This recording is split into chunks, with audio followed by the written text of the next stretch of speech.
Eu tenho preparado, ou comecei a preparar uma mensagem, uma série de mensagens sobre a igreja. Amém? Eu sei que é difícil colocar todo mundo junto no mesmo dia, no mesmo lugar. Se eu pudesse ter todos nós aqui, todos juntos, no domingo de manhã, para a gente conversar sobre esse assunto. Mas é muito difícil, porque sempre alguém tem alguma coisa. Eu sei que todos trabalham e às vezes o domingo é o único dia que a pessoa tem para fazer alguma coisa. Também isso faz parte do ensino sobre igreja e nós vamos estar aprendendo sobre isso. Mas antes de falar e de entrar nesse assunto, mas já dentro desse assunto, eu queria trazer algo que algum tempo atrás eu mencionei aqui para os irmãos. Eu preparei uma mensagem sobre isso já há algum tempo e eu estive pensando bastante sobre essa mensagem nesse final de semana ou nessa semana que se passou, e eu gostaria de compartilhar com os irmãos, e eu quero que os irmãos me entendam, e talvez a princípio os irmãos não vão entender muito bem, mas mais para o meio da mensagem os irmãos vão ter uma noção melhor do que eu estou falando. Amém? Então eu queria convidá-lo a abrir a sua Bíblia em Matthew 19, Mateus 19, Gospel of Matthew 19, verse 26. Mateus 19, 26 é um versículo que nós gostamos de usar. É um versículo que nós gostamos muito de citar. Diz assim esse versículo: e Jesus, olhando para eles, disse-lhes: aos homens isso impossível, mas a Deus tudo é possível. E nós usamos isso de uma maneira muito simples. Nós falamos, para Deus tudo é possível. Nós sempre usamos essa expressão. Então eu gostaria de falar aqui nessa manhã sobre milagres. Quantos creem nos milagres de Deus? Aleluia. Mas eu quero falar de alguns milagres que Deus não faz. Parece que eu estou sempre na contramão, né? Parece que todo pregador prega sobre vitória e eu prego sobre alguma coisa diferente. Mas eu não tenho culpa, Deus chama cada um para uma coisa. Mas eu quero falar hoje sobre os milagres que Deus nos faz, porque nós vivemos numa geração de milagres. Nunca se ouviu tanto falar de milagres, de sinais, de maravilhas, e queremos um reavivamento. E esperamos ansiosamente esse avivamento, ou esse reavivamento. E eu me pergunto por que não acontece. E eu me pergunto por que muitas vezes a gente fica maçando barro, como diz aí o ditado, né? E não sai do lugar. Ou talvez não sai do lugar à nossa vista. Mas, inclusive essa semana, ou a semana passada, domingo passado, eu recebi uma mensagem muito interessante sobre a samambaia e o bambu. E quem me mandou ainda disse assim, talvez o senhor possa usar na mensagem. E eu vou usar hoje, porque alguém semeou algumas sementes de samambaia e semeou também algumas sementes de bambu. E dias depois a samambaia nasceu bonita, formosa, dando beleza. E o bambu não nasceu. E no segundo ano, mais samambaia e nada de bambu. E no terceiro ano, mais samambaia, nada de bambu. E no quarto ano, o bambu nasceu um brotinho assim, bem tímido. E depois de alguns meses cresceu, virou aquelas moitas de bambu formosas, mas demorou, passou o tempo. E às vezes a gente espera que na casa de Deus seja como a samambaia. Mas deixa eu te falar uma coisa, se você for num pé de samambaia, para quem conhece, você pegar com a mão, você tira, porque as raízes são superficiais. O bambu demora anos para nascer, porque ele cresce para baixo. Ele cria raiz, ele cria solidez, ele cria um lastro aqui embaixo na terra para depois ele começar a crescer. E é interessante que qualquer enxurrada leva a samambaia embora. Agora pode vir a tempestade que for.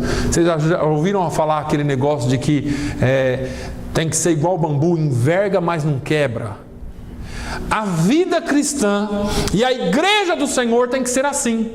Vem a tempestade e você enverga lá embaixo, prostrou, vai morrer. Passou a tempestade, você levanta formoso.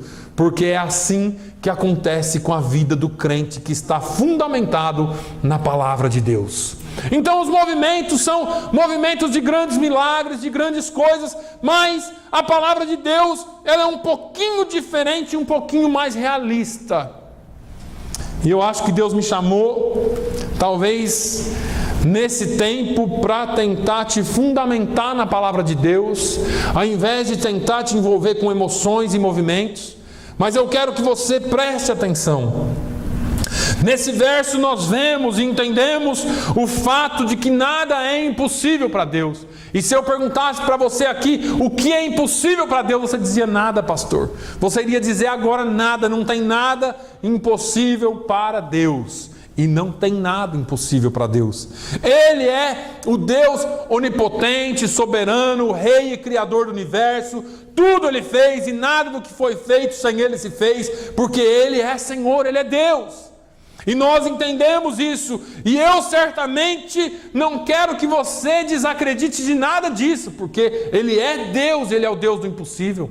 Só que existem coisas que às vezes nós esperamos o impossível de Deus e Ele não vai fazer, irmãos.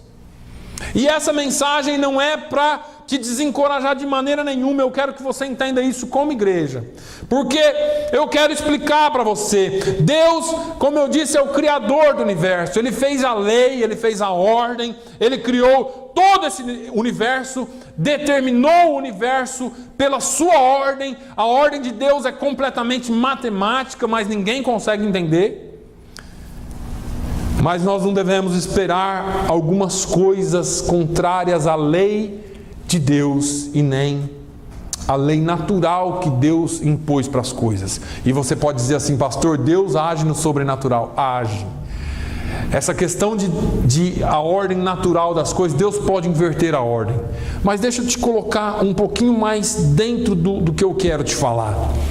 De vez em quando eu falo sobre o poder de Deus e sempre lembro vocês e sempre falo para vocês que o Evangelho de Cristo não se trata de mágica. Eu já falei, eu acho que há mais de um ano eu venho repetindo isso aqui.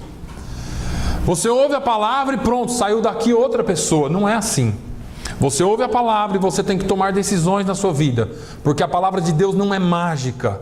Ela é poderosa para tocar em você e te fazer tomar decisões corretas. Cabe a você decidir o que é que você quer fazer com a palavra que foi implantada em você.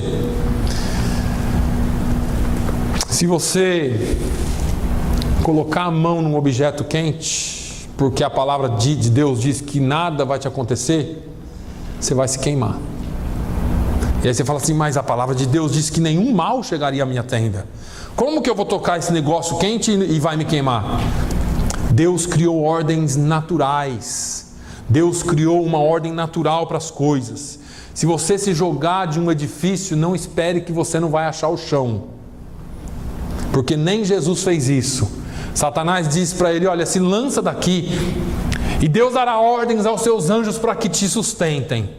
E ele disse assim, não, eu não vou tentar o Senhor meu Deus. Existe uma ordem natural das coisas de Deus. Se você plantar uma semente de manga, maçã, seja lá o que for, não espere que nasça outra fruta daquela planta, porque existe uma ordem natural de Deus para as coisas. Deus é um Deus da lei e da ordem. A palavra de Deus declara que no reino espiritual, as leis são tão fixas quanto no reino físico. As leis espirituais foram reveladas para o homem conhecer, respeitar, a fim de receber bênçãos. Então, irmãos, vamos só recapitular aqui. Para que existe lei? Da aula de conhecimento jurídico para vocês. Para que existe lei? É para desobedecer, certo? Não, lei é para obedecer. Se você não obedecer uma lei de trânsito, o que acontece? No mínimo uma multa, se não corte, se não cadeia, alguma coisa. A lei, ela é criada para ser obedecida, e Deus não criou leis para ficar falando, não, mas para aquele ali eu vou quebrar toda a lei e vou fazer tudo diferente. Ele pode? Ele pode. Nós já vimos Deus criando situações para mudar leis, já vimos Deus criando situações para mudar a lei natural das coisas. O sol parou, Elias orou e a chuva não desceu. Só que isso são ocasiões especiais. E você está falando, pastor, o senhor está falando que o milagre não vai acontecer. Pelo contrário, eu vou te colocar dentro daquilo que Deus quer para você, ou vou tentar trazer aquilo que Deus quer para você, para que o milagre de Deus aconteça. Porque alguns milagres Deus não vai fazer.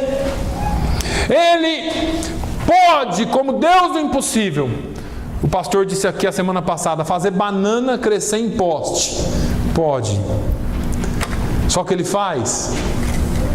Já viu algum poste aí nascendo banana? Cacho de banana? Não. Porque, irmãos, Deus respeita a lei natural. Quando as leis de Deus estão em vigor, enquanto elas estiverem em vigor, é impossível acontecer para nós. Amém? Deus escolheu trabalhar com os limites que Ele mesmo estabeleceu. E eu vou sempre colocando um parênteses aqui, apesar de que Ele pode fazer o sobrenatural, mas Ele fixou esses limites. Então, a mensagem desta manhã aqui, em algumas áreas que nós vamos falar, não espere o impossível, não espere o milagre. Vamos lá. O pecador frequentemente espera o impossível.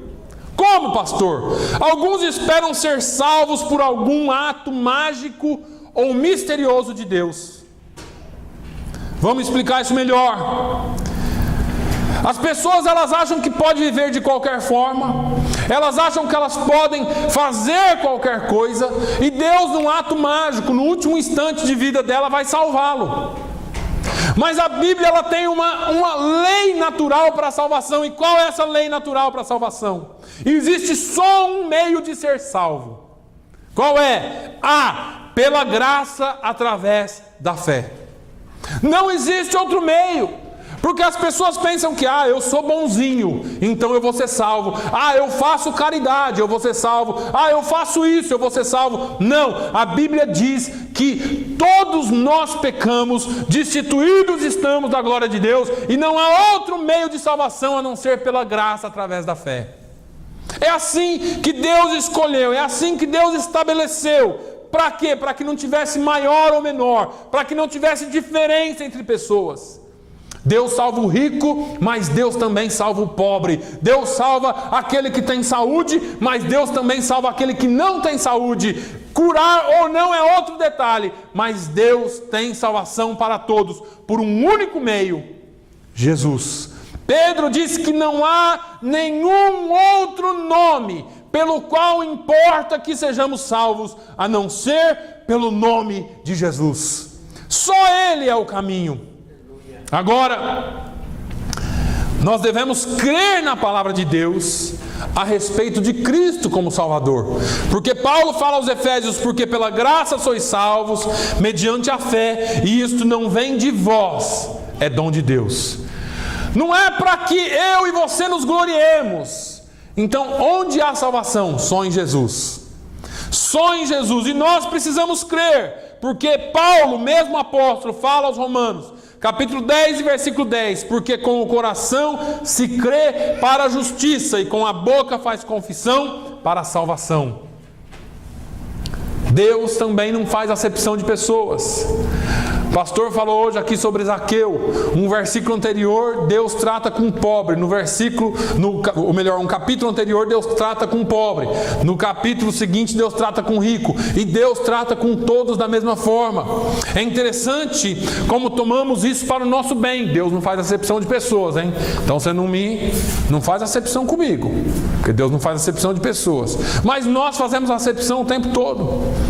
Nós temos que entender que a lei de Deus funciona em todos os sentidos. Não é só em uma direção, funciona em todas as direções. Ele realmente não faz essa acepção de pessoas. Mas por ele não fazer acepção de pessoas, é que entra o grande problema. Deus jamais salvaria qualquer um por outro meio que não fosse a lei pré-estabelecida por Ele. Porque Ele não seria justo com você e comigo. Você teve que passar pela cruz. O outro não. O outro é bonzinho demais para ir pela cruz. Então ele pode ser salvo. Não. Todos nós somos salvos por um único caminho. E esse caminho ainda é o caminho da cruz. Esse caminho ainda é o mesmo. Nós olhamos para a cruz e entendemos que ali Ele se derramou por nós, ali Ele se entregou por nós, e só através deste sacrifício eu e você podemos ser salvos. Reconhecendo esse sacrifício, entenda que o que Ele fez por um, Ele fez por todos, ou Ele faz para todos. Não importa o quão bom você seja. E é interessante que as pessoas falam: eu sou bom, eu não mato, eu não roubo, eu não minto, já mentiu, eu não faço isso, eu não faço aquilo. E as pessoas, elas colocam as suas qualidades em evidência na prateleira para todo mundo ver na vidraça. Mas os pecados escondidos, os pensamentos, o ter nascido em pecado, sido gerado em pecado, as pessoas pensam que ser bom é o suficiente. Não importa se você é bom ou não importa o quão bom você tem sido em sua vida, a graça precisa te alcançar assim como ela nos alcança. Agora tem um outro lado também. Não importa o quão mal você seja. Assim, aquele ali, ele é salvo porque ele é bonzinho. Olha lá, ele faz tanta coisa boa. Mas não importa o quão mal você seja. Eu sou isso, eu sou aquilo, não serve para mim, não dá para mim. Pedro também pensou: irmãos, afasta-te de mim porque eu sou homem pecador.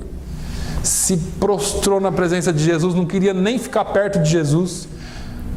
Lembra daquele pecador que entrou na igreja, eu já preguei aqui, entrou no templo. E lá no templo tinha um fariseu dizendo assim: olha Deus, olha como eu sou bom. Eu dou o dízimo de tudo que eu tenho. Eu faço caridade, eu venho na igreja todo dia, eu faço isso, eu faço aquilo. Eu não sou como os demais. E tinha um outro que ele não se julgava nem digno de entrar na presença de Deus. Ele ficou lá no fundo da igreja, ele batia no peito e dizia: Senhor, tem misericórdia de mim que sou pecador. Ele não se via digno do perdão de Deus sequer. E assim é muitos de nós. Assim somos muitos de nós, porque às vezes nós pecamos, falhamos e não nos vemos nem um pouco dignos de receber o perdão de Deus. Pedro, quando pecou, quando negou Jesus, falou: eu não quero mais saber desse negócio, eu vou voltar a pescar. Jesus não quer mais saber de mim. Eu errei tão feio que Ele não quer mais saber de mim.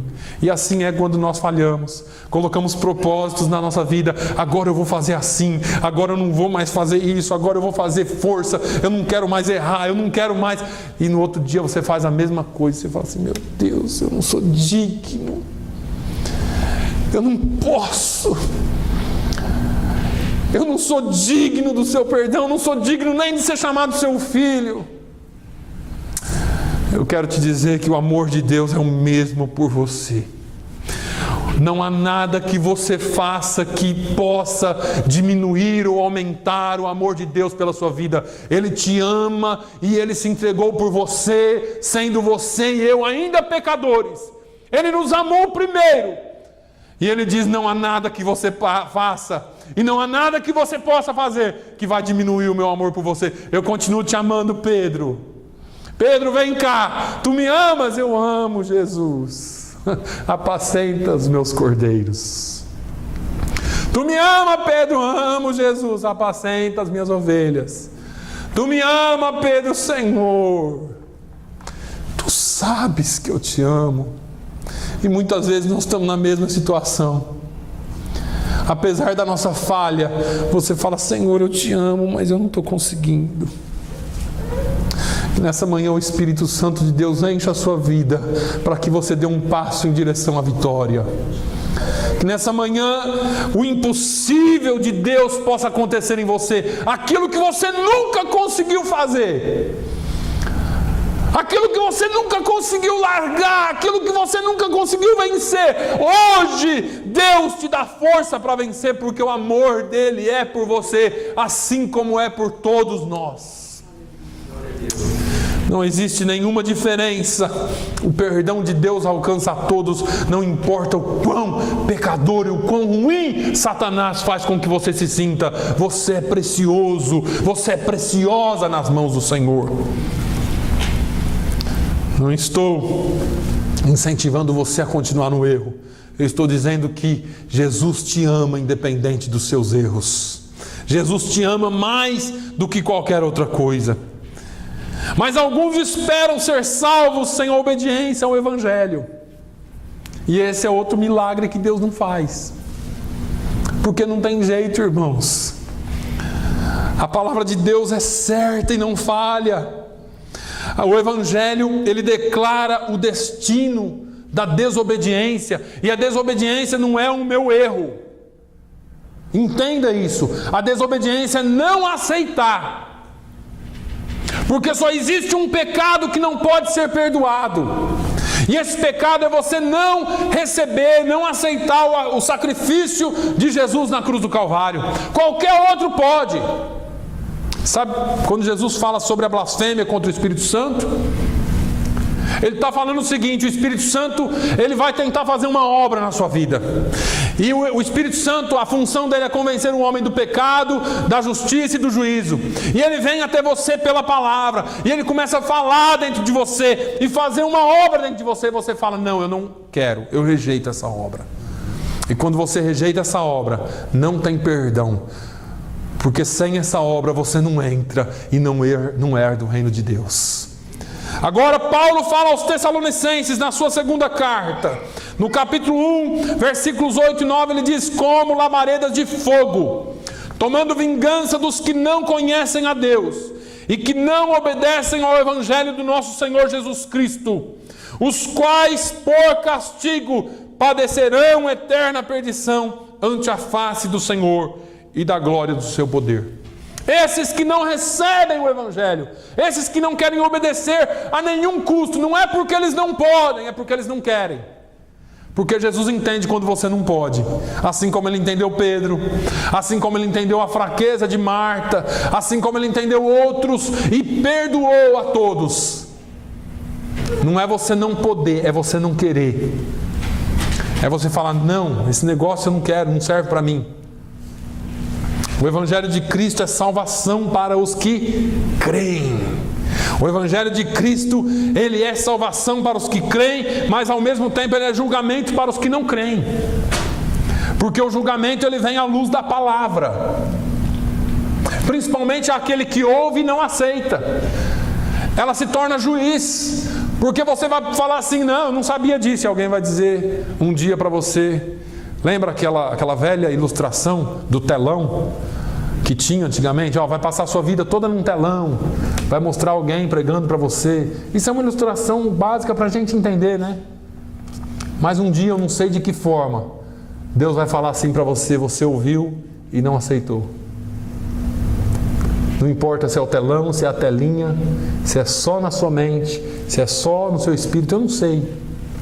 Um dia Deus vai falar para você. O Evangelho ele revela a verdade, e aqueles que não aceitam a verdade se perdem e vão para a perdição eterna. Deus anseia que todos nós sejamos reconciliados. É um anseio de Deus. Paulo escreve na sua segunda carta aos Coríntios, no capítulo 5 e no versículo 20: de sorte que somos embaixadores da parte de Cristo, como se Deus por nós rogasse. Rogamos-vos, pois, da parte de Cristo, que vos reconcilieis com Deus. É interessante porque tudo isso que nós fazemos, tudo isso que nós falamos, é como se nós estivéssemos implorando, porque é como se Deus implorasse através de nós, rogasse através de nós: olha, vem para Jesus, dê um passo de fé. Existe aqui um apelo muito forte à reconciliação. Jesus veio para reconciliar o mundo com o seu Pai. Jesus veio para buscar aquilo que estava perdido. E quando nós queremos ficar perdidos, nós somos tidos como rebeldes. Ele não quer que nenhum de nós nos percamos. O Senhor não retarda a sua promessa, ainda que alguns a tenham por tardia, mas é longânimo para convosco, não querendo que alguns se percam, mas que todos cheguem ao arrependimento. 2 Pedro 3:9. A salvação está para todos, assim como nos dias de Noé, que convidou a quem quisesse entrar na arca: vem, entra na arca, tem lugar para você. Mas você continua insistindo: não, esse negócio de arca não é para mim, não tem lugar para mim, eu não quero, eu não vou, não dá para mim esse negócio. Assim é o Evangelho de Cristo. A arca ainda está com as portas abertas hoje. Um dia a porta será fechada, e nesse dia pode ser tarde demais. Sabe por quê? Porque aqui entra o terceiro milagre que Deus não realiza. E eu vou te falar qual é. Alguns acham, ou talvez não esperam, ter que dar conta de suas ações. Porque as pessoas, elas não conhecem a Bíblia, e aqueles que conhecem procuram, não estou falando dos sinceros, estou falando que algumas pessoas procuram pegar partes da Bíblia para crer. Eu creio mais ou menos, a Bíblia sim, tem alguma coisa lá que é certa, mas a Bíblia é muito ruim, né? Nossa, é tanta restrição, é tanta coisa. Não, a Bíblia nos dá uma liberdade muito grande. Paulo diz que tudo nós podemos fazer, mas nem tudo nos é conveniente. Então muitas vezes nós achamos que nós não temos liberdade para fazer as coisas. Temos. A questão é: me convém fazer? Agora, saiba que aquilo que você fizer, você vai colher. Isso é claro.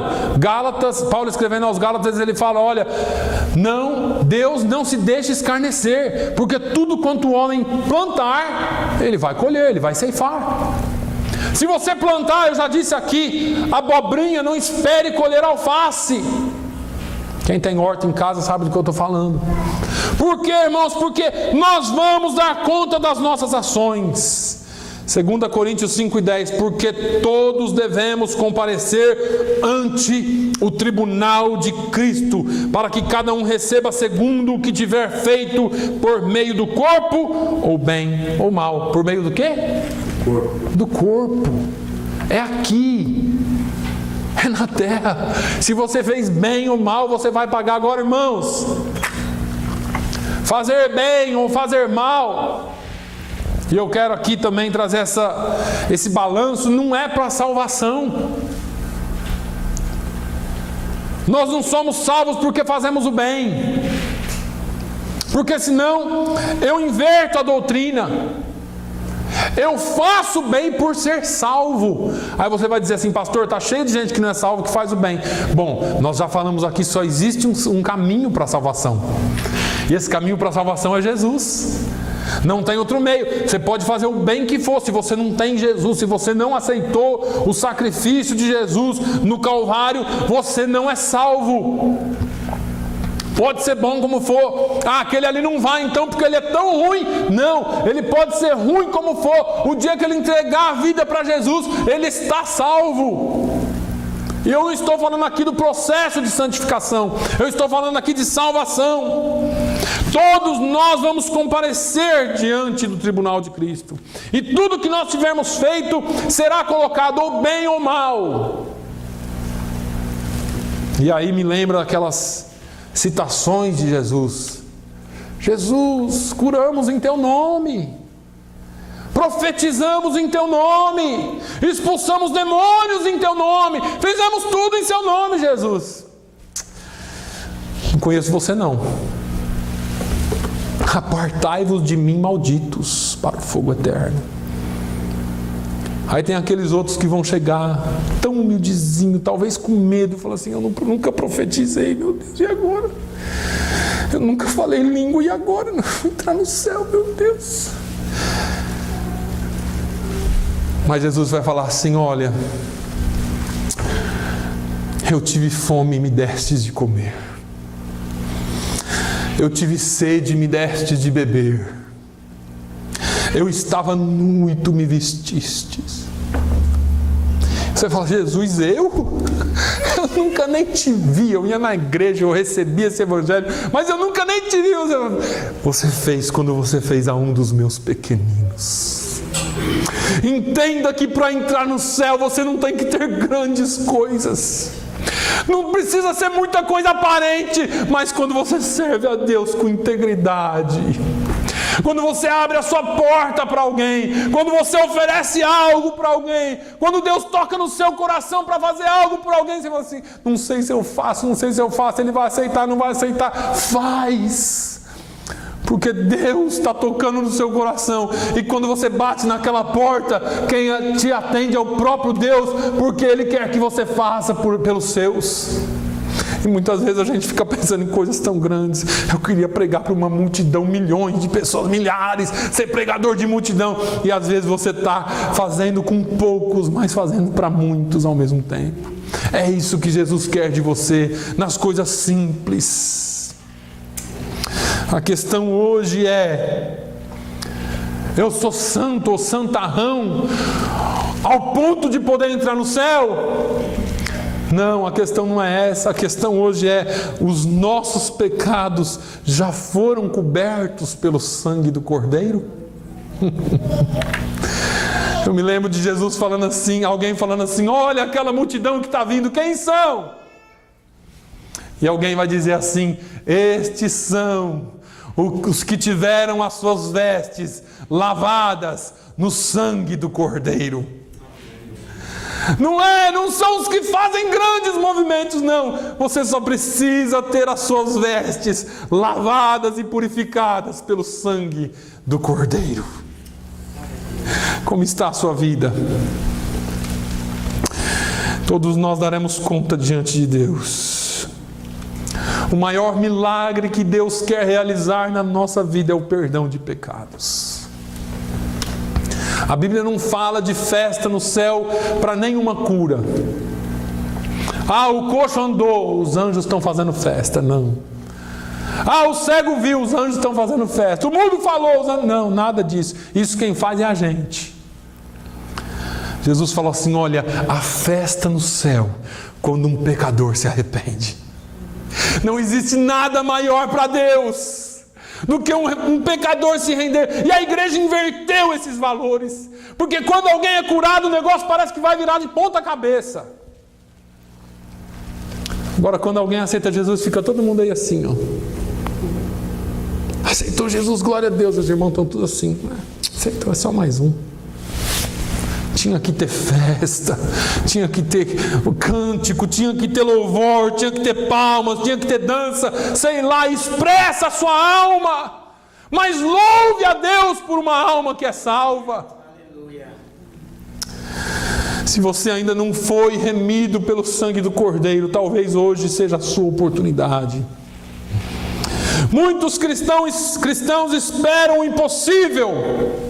E eu vou fechar aqui, porque aqui vai entrar naquilo que nós vamos falar sobre igreja. Quando se trata da igreja local, você espera um milagre na igreja local. Você quer que flua uma multidão aqui dentro. As pessoas esperam que a igreja cresça sem fazerem qualquer tipo de esforço. O crescimento não vem apenas porque desejamos que ele aconteça. Faz parte, você tem que desejar que a igreja cresça. Você tem que orar para que isso aconteça. Mas não basta só desejar. Nós precisamos usar as armas que Deus nos deu. E Paulo fala aos Coríntios que as nossas armas não são carnais, mas sim poderosas em Deus para a destruição das fortalezas. Irmãos, a igreja só vai fluir, as pessoas só vão vir, se eu e você orarmos por salvação de almas e agirmos para que almas sejam salvas. A gente fala sobre oração aqui sempre. Oração é um negócio que mais se fala na igreja, é o que menos se faz, né? Canta muito, fala muito e ora pouco. Mas a gente fala sobre oração aqui e todo mundo fala: eu oro, pastor, eu oro, estou numa campanha violenta. 21 dias de Daniel. Oro? Você está orando por quê? Para Deus me dar um novo trabalho. Está orando por quê? Eu estou orando para Deus me dar uma casa nova, um carro novo. A igreja parou de orar por almas. Na sua maioria, a igreja parou de orar por almas. A igreja atrai almas hoje por outros motivos. É a campanha da libertação, é a campanha da prosperidade, é a campanha da casa nova, é a campanha disso, é a campanha daquilo. E aí atrai as pessoas porque elas são atraídas, engodadas pelas suas próprias concupiscências. Se é para ter um carro novo, o que eu mais quero é um carro novo. Então eu vou nessa campanha aqui, agora eu vou ter meu carro novo. Casa nova, eu vou nessa daí, que essa daí é a campanha da casa nova, eu quero. Nós precisamos voltar a orar por almas. Nós só vamos ganhar almas para Jesus quando essas fortalezas forem destruídas. Existem fortalezas prendendo as pessoas. Você não está lutando contra carne, você não está lutando contra sangue, você está lutando contra as potestades, contra os principados. Nós precisamos colocar o nosso joelho em terra para clamar por salvação de almas. A igreja não vai crescer, Deus não vai fazer um milagre se você pensar que isso é um trabalho do pastor. Esse negócio de ganhar alma é para o pastor, aliás, ele ganha para isso. E ganha bem. Oh, Jesus, ouve essa oração. Ganha bem para ganhar almas. Esse trabalho não é o trabalho do grupo de evangelismo. Ah, não, lá na igreja tem um grupo de evangelismo, eles que se virem para ganhar alma para Jesus. Esse trabalho não é dos aposentados. Ah, agora aqueles irmãos que estão aposentados que vai sair ganhar alma para Jesus. Já está descansado, não precisa mais fazer nada, agora eles vão ganhar alma para Jesus. Tem tempo, não é de quem tem tempo. Esse trabalho é um trabalho de um corpo bem ajustado. Paulo fala aos Efésios do qual todo o corpo, bem ajustado e ligado pelo auxílio de todas as juntas, segundo a justa operação de cada parte, faz o aumento do corpo para a sua edificação em amor. Se o corpo estiver bem ajustado, não precisa de grupo de evangelismo, porque a igreja evangeliza. Não precisa de grupo de oração, porque a igreja é uma igreja que ora. Não precisa de um grupo disso, um grupo daquilo. O corpo bem ajustado trabalha para que o corpo cresça. Nós precisamos nos ajustar com Jesus. Outros já falam assim: ah, se mudar esse pastor é muito ruinzinho. Quando vier um mais de fogo, um que fala menos da palavra e prega mais sobre milagre e campanha, isso e aquilo, aí vocês vão ver a igreja encher. Vai encher. Ah, o ministério de louvor, agora mudou, agora vai, viu, pastor? Que agora mudou o ministério de louvor aqui, agora o negócio vai pegar. Outros acham que precisa de alguém mais jovem, mais emocionante. Outros acham que um templo grande chama atenção. Falando nisso, né? Acha que os templos grandes, bem grandes, o templo de Salomão vai atrair muita gente. Vamos fazer um templo diferente agora. Mas isso aí não é igreja. Igreja não tem uma cara estampada num templo, feita por mão de homens. Igreja somos nós, e nós vamos estar falando sobre isso aí. O crescimento é o resultado de pessoas obedientes à palavra de Deus, obedientes à verdade.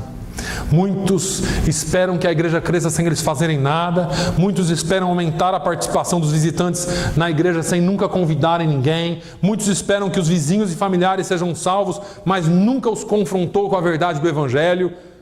Ai, sabe como que é, né? Que profeta de casa não faz milagre, sabe? Jesus já falou isso, não dá. Mas você nunca falou. Jesus disse isso, mas ele nunca deixou de falar. As pessoas esperam ser fortes espiritualmente sem buscarem a força que vem do alto. As pessoas esperam que ser capazes de empunhar a espada do Espírito, que é a palavra de Deus, sem nunca abrir a Bíblia durante a semana. Eu estou falando isso aqui, irmãos, porque isso aqui é a igreja. Isso aqui é a palavra de Deus. Você espera ter toda a armadura, e às vezes você até ora, Jesus me cobre com a armadura, o capacete, a couraça, me prepara os pés no Evangelho da Paz, e a oração é até bonita, mas você nunca vai ter a palavra se você não buscar a palavra. Você nunca vai ter uma oração, e aqui eu não quero que você entenda como heresia, uma oração poderosa, daquela que faz o inferno tremer, se você nunca ora. Talvez um dia, e não é a sua eloquência no orar, é a sua sinceridade no falar com Deus. As pessoas querem as coisas, mas eles não querem buscar. As pessoas negligenciam na oração. Se nós não formos capazes de colocar toda a armadura de Deus de acordo com o que ela é, nós nunca seremos capazes de resistir no dia mau. A fé deve ser baseada, não sei se eu pergunto, no conhecimento. Entenda isso. A fé não é baseada em emoções e nem em movimentos. Isso não se mede fé. A fé é baseada no conhecimento da palavra de Deus. A fé de nenhuma pessoa jamais pode ser baseada em manifestações. Precisamos aprender a basear a nossa fé na palavra de Deus. Por quê? Porque se você estiver baseado na palavra de Deus, significa que você tem um firme fundamento. A fé é o firme fundamento das coisas que se esperam e a prova das coisas que se não veem. Firme fundamento. Firme fundamento se faz com coisas sólidas, não com coisas vãs. Firme fundamento só pode ser feito através do conhecimento. E nada é mais sólido do que o conhecimento na palavra de Deus. A palavra de Deus é imutável, ela nunca cai por terra. A palavra de Deus é a única que pode te dar firmeza no dia da adversidade. Não espere, e eu falo aqui, repito 1000 vezes se for preciso. Na hora que a tempestade bater na sua porta, não adianta dar 3 pulinhos, dar voltinha, falar língua, arrepiar os cabelos, clamar, não. Nessa hora você tem que ter certeza, como Jó teve. Você acha que Jó tinha condições de falar em línguas? Se ele pudesse. Todo cheio de ferida. A mulher dizendo, amaldiçoa o seu Deus e morre. Quando os amigos dele falaram um monte de coisa para ele, você está em pecado, você errou nisso, alguma coisa está escondida aí, Deus é Deus de justiça, Ele está te pegando mesmo. Jó falou, olha, eu vou falar uma coisa para vocês que vocês não sabem. O que você pode saber, Jó, nessa sua situação? Eu sei que o meu Redentor vive, e que no último dia Ele se levantará.